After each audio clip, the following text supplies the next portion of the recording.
introduce Karen Hoffman. She's going to be talking about building your business through relationships. Karen is the founder of Gateway to Dreams, a 501c3 nonprofit, and Be the Change St. Louis magazine, and is the co-author of 2 books, The Art of Barter and Building Your Business Through Relationships. Gateway to Dreams offers several programs, connecting and promoting women, your collaborative mastermind, Write Your Book Right Now, and Nonprofits Rock St. Louis. Recognized in the 100 People to Know in St. Louis by the Small Business Monthly, Karen has received awards from several organizations, including the former Regional Commerce and Growth Association, the Small Business Administration, the International Business Matchmaker Award, and recognition because of Karen's passions for helping entrepreneurs. Karen also has a newfound passion for rat dogs, as some might say, otherwise known as chihuahuas.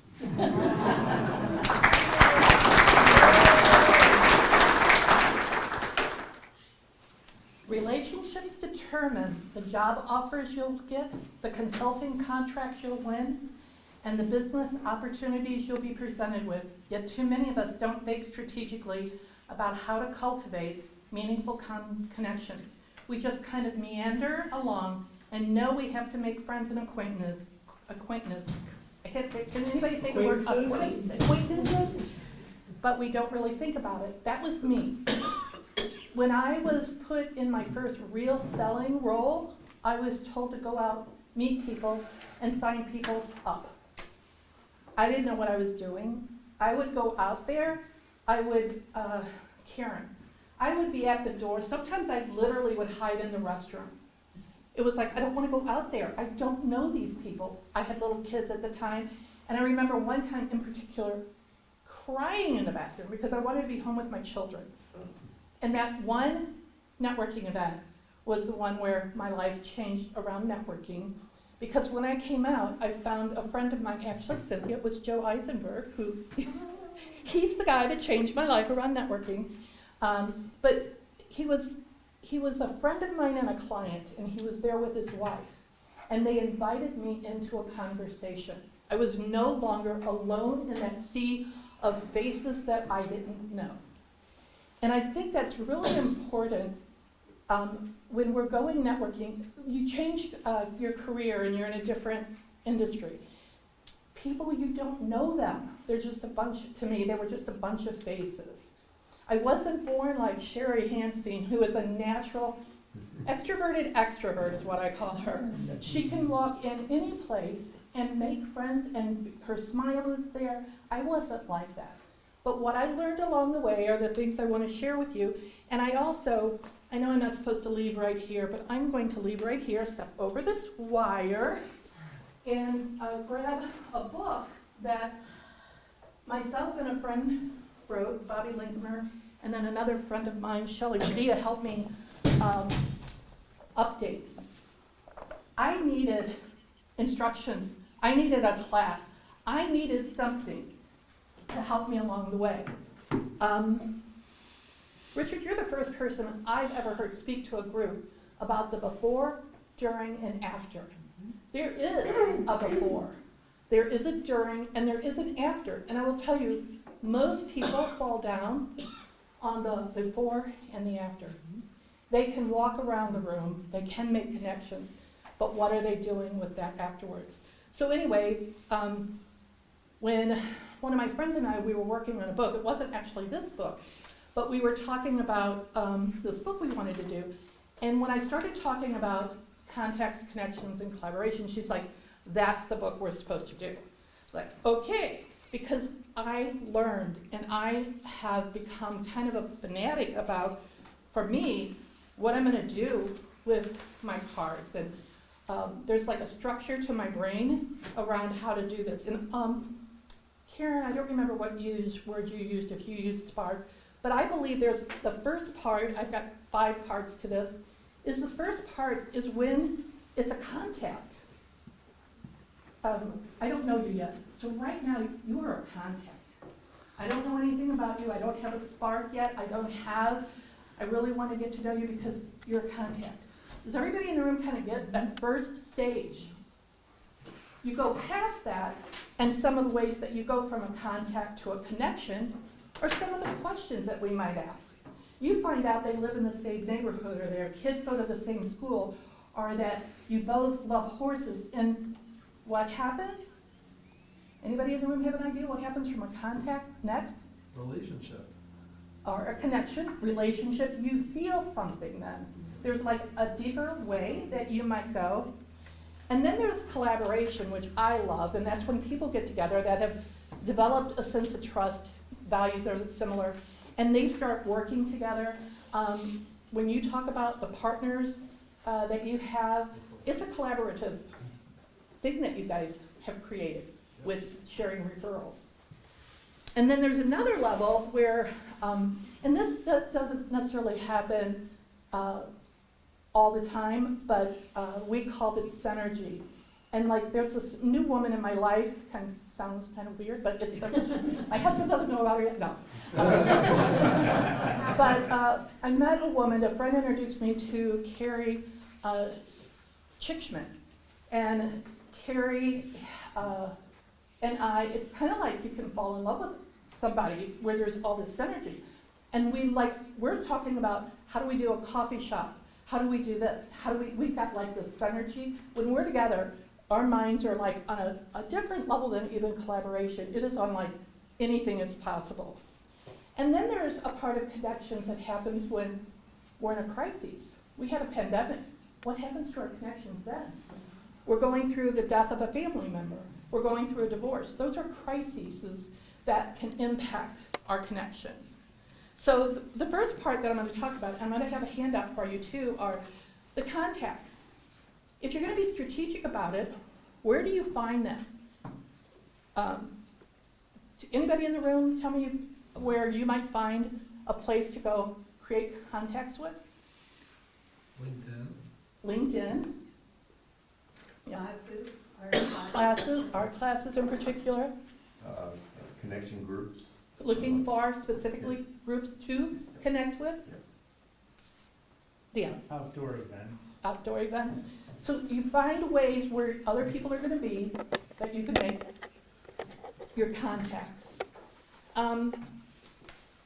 When we're going to the part about the connection, to me that's when I don't want to lose your business card. We just made a connection. Please give me your business card, or let's use our phones, and I'll hand my phone to the person who's the technology person, not me, to do whatever you can do to get people in the phone. And then with connections, how do you sustain them? Where can they lead? Why are they important? And how can you become a connector? So for me, I have, I should have moved my stuff over here. I'm going to do that thing again where I walk over. Yeah, I probably should just bring this over here. Here, let me hand it to you. Why don't you go over Okay. the word But to me, once we've gotten that business card actually is not just that piece of paper that has somebody's name on it. They are a combination of your time, the gas that it took to drive someplace, maybe the fee you paid to attend. And I see sometimes that all of us maybe aren't as respectful as that card as we could be. Maybe for a woman, it's at the bottom of her purse or at the bottom of her jacket when she looks for it. Guys, I guess they go in your pocket. I don't know where they, yeah, that's all, they go in the upper pocket. But taking that back and doing something with it within those 72 hours, sooner if you can manage it, you can start that relationship, you can start the connections. It doesn't come up a month later, oh yeah, I met that person, but by then, some of that spark has fizzled a little bit because our memories aren't as strong. So my thing was having this in the car, and I'm going to be getting this away today, but I had this in the car with my bags, and I have these special bags I buy because the snack size bags tear too easy. But the little baggie goes in here, and if I was at an e4e event, the bag would say e4e. I would remember where I met them. And when I take them in, and I'm entering them in my computer, I know where I met them at. And then when I'm entering them in the computer, I try to put under notes something that made them memorable to me. Dan and I have a love of all kinds of things, chakras, meridians, I don't know much about, but but that would be something I would put down, maybe not, because I known Dan for a long time and just know what he's into. But you would do something, because no matter how young you are today, tomorrow you will be a little bit older. And the more time that goes between you and when you last saw someone, time goes by. One of the best ways for me is when I put when and where I met someone, I can recall. I can go back to, we were down at, I'm thinking of something that happened in the Forest Park where there was a networking event. And if I put that, I can remember when and where I met them. So that's the connections. When the collaborations, I'm not going to say as much about, but all of us, I'm sure, have sat down and collaborated, whether we called it that or not. It's relationship building, but another level. And if you would help now pass out those sheets over there. I went ahead and I took from our book. Not everybody likes to read, so what we did in the book is we called them our little cliff notes. We tried to make visuals, because I'm very visual. So you could just look, you don't have to read the chapter, just look at the chart. But when we were talking about places to find contacts, what about an alumni group? Have you approached your alumni group to let them know what you're up to? What about your high school and college reunions? These are people that you had a relationship maybe before. Chambers of commerce, conventions, conferences. I always have loved conferences because I'm a learnaholic. That's a new word, learnaholic. And when you're there, you're going around and you're learning so much, and getting business cards of speakers can actually create an influence. I was sharing over here with Forrest, right? Yeah. Forrest is part of Enterprise, and Enterprise University is fascinating to me. It's like one of the best things that a bank can do is educate their clients to be better business people. And I told him I feel like he has his own whole networking thing to offer to his clients, is to say, would you like to be my guest and I'll introduce you to the speaker? That speaker has been carefully chosen by Enterprise, so they're already an expert and an influencer, and he can become much more influential by, I call it a transference of a relationship almost. By, what's your name? I know you. Bill. Talking to me. Yeah, I was talking, I couldn't remember, I wanted to say Ned, and I knew it wasn't Ned, Bill. Bill and I have known each other for a really long time, but the name wouldn't come up. But when I say to Sherry, which I did earlier, he's the best. I've introduced my friend because he's the best. He cares. In fact, he's the lawyer with the heart. Like, he really has a heart. When you do that, when you introduce somebody and give them an accolade that is true, I do not like swarmy, made up stuff. Like, I want it to be real. I really want it to be real. And so, Thank you, Karen. you're welcome. Karen, Mhm. when I used to do networking speeches, I used 3 C's of effective networking, what you're talking about, care, connect, continue. Mhm. Because if you really don't care about me, that's a jerk. What you're saying. And mine really is about, I'm a big person about the heart, that we have a heart, Yes. that we use our hearts when we're networking. So anyway, I gave you a handout with places to find contacts. Another place that I have found them is, I am a readaholic, so I'm a, what did I say, that other word, a learnaholic, readaholic. I have met people because I read an article about them in the paper and they impressed me. The guy that was with, I can't remember the nonprofit. Anyway, I saw him at a business journal event, had read a story about him, and I knew him, but I couldn't remember from where. And I walked up to him and I said, I know of you, but I don't think I know you. Which I'm pretty much just, what you see is what you get out of my mouth.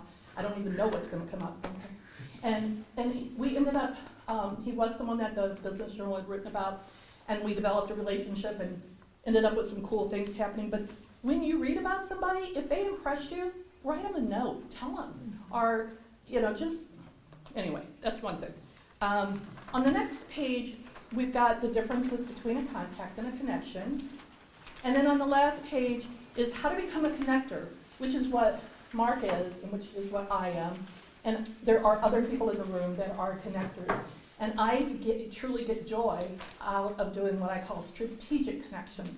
I won't introduce you just because you have 2 6-year-old kids, but I will introduce you if there are things that really are, and I have a Rolodex. Like, I will not know where my car is out there, but I will remember somebody I met 10 years ago that you should know. So anyway, I'm hopeful that some of this stuff was interesting. And who has the first question? Anybody? Dan, you win. Well, You get this. thank you. Mine, we'll see if I win, because it's more of just a comment. I really want to say, I use the term ultra authentic when it comes to your mode of connecting people. And I have been the benefactor of that. Thank you. It's ultra authentic and it is heart-centered. I like that. Yeah. Yes, Darlene.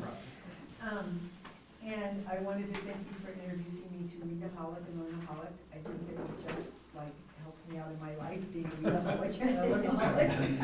And I do want to say that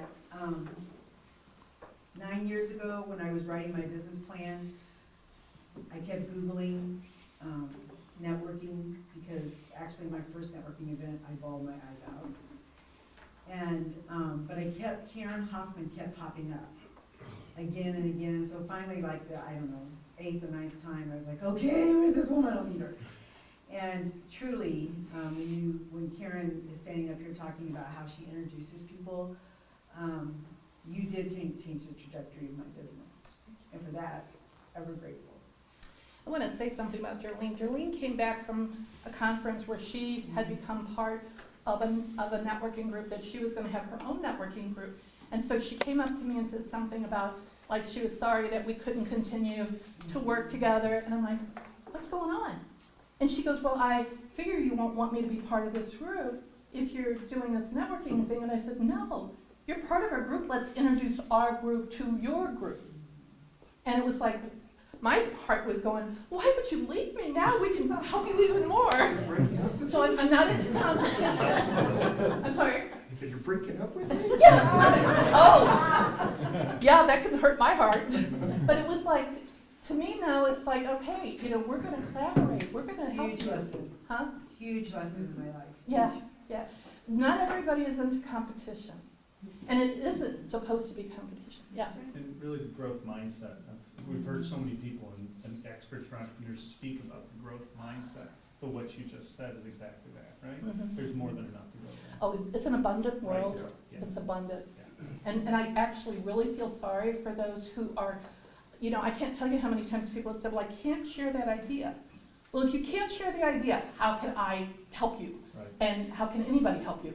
And that fear of sharing something, I just don't believe that it's, anyway, my little soapbox that I can get on.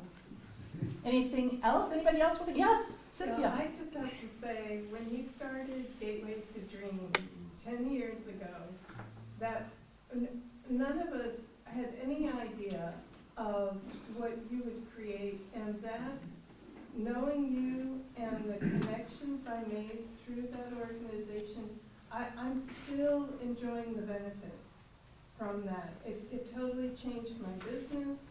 I'm eternally grateful, Karen. Cynthia was actually part of what we call the launch ambassadors. I was led by God. Some people may get this, some people may not. I don't have like my religion. It's like I love people, and God is like for me the guy.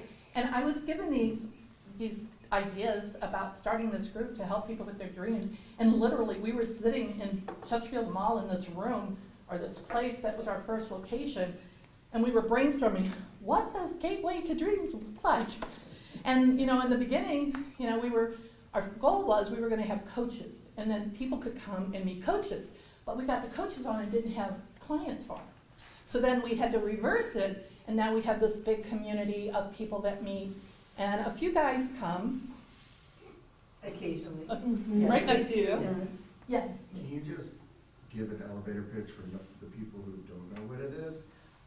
I'm getting it like a So what brief we thing what it created- is, but I have no idea, so like. So what we created is really around helping people activate dreams through a community of support.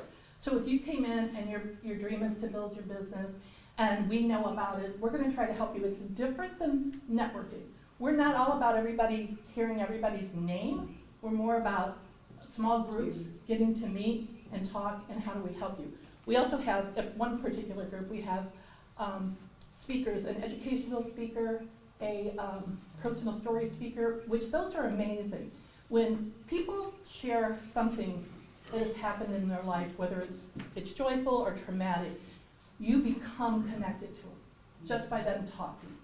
And so people, when they come, they end up feeling a lot of connections than I feel like in a lot of groups, but all groups are good. I don't know if I answered that. You answered it great. I'm gonna sign up Okay. probably today. But I have another thing. I'm new here. I'm new to networking. Like I've been doing this for like 3 weeks. And Let me give you my book so you don't have to go through what I went I through. love that, yes. I've been exhausted every week. I'm getting dragged around and exhausted. Like I pass out every night, and usually I work till 9, and I'm like passing out at like 5:30 from meeting 50 to feels like 500 people. And I want to say that this networking group, the little bit I've been here, the information that you guys have given us, or given me at least, is, I mean, it is just out of this world. I appreciate you guys so much. Steve is You over guys there are- smiling. I mean, like, He's our leader. I am like grateful, because this morning I didn't want to come. I was at like 2 conventions yesterday, and I was just like exhausted. I was like, you know what? I'm not gonna come to this event, and I dragged myself out because we didn't have a shower this morning, because they're doing work outside in the yard, and I was just like, you know what, I'm going. Good for And you. I'm very grateful. Thank you for Thank you showing up. guys. I'm gonna pass this around. I'd like you to put your business card in it. And this is, what did you call it when they collect them all? The collector. The collector. This is gonna be a collector, which is not really what I recommend, but the reason I'd like to pass it around is I'm gonna give it to someone. And it's more that if you connected with anyone in the room, make a note on it and follow up with them. So if you wanna pull out your business card, and put it in there, then I'll give it away to somebody. And I'm over my time. I have Yes, one more thing to Maureen? say though. I know that's surprising. When Karen says that she's a supporter of dreams, just as an example, she didn't talk about this program, but it's called the Joy of Goals that she does once a year. And you're gonna be like, sort of like laugh at this. So again, when I first met her, I went to this Joy of Goals, and she makes like 100 like dreams. 101. Be 101, whatever. specific. It's way above my level of able to communicate that. But one of the dreams that I wrote, that I was gonna meet 200 people. And so, I went to the bathroom and I met 3 people. And so then I was down to 197, and I was like, well, that's not very much. And so then I walked out and I said to Karen, I'm gonna meet 1,200 world changers. And through the years, I have let that die off. And just last week, I wrote it down again, that it is my goal to meet 1,200 world changers Well, and you were- share them out with the world. You were over, what, 400 or 500, weren't you? Yes. Yeah. However, this is very dedicated in a whole different kind of, if I share your story out, and somebody reads your story out, and somebody can change their life, and like, that's the goal of this now. I have an intention behind it. Yay, yay. Kind of good for me. Okay. I'm supposed to sit Thank down. you. Right.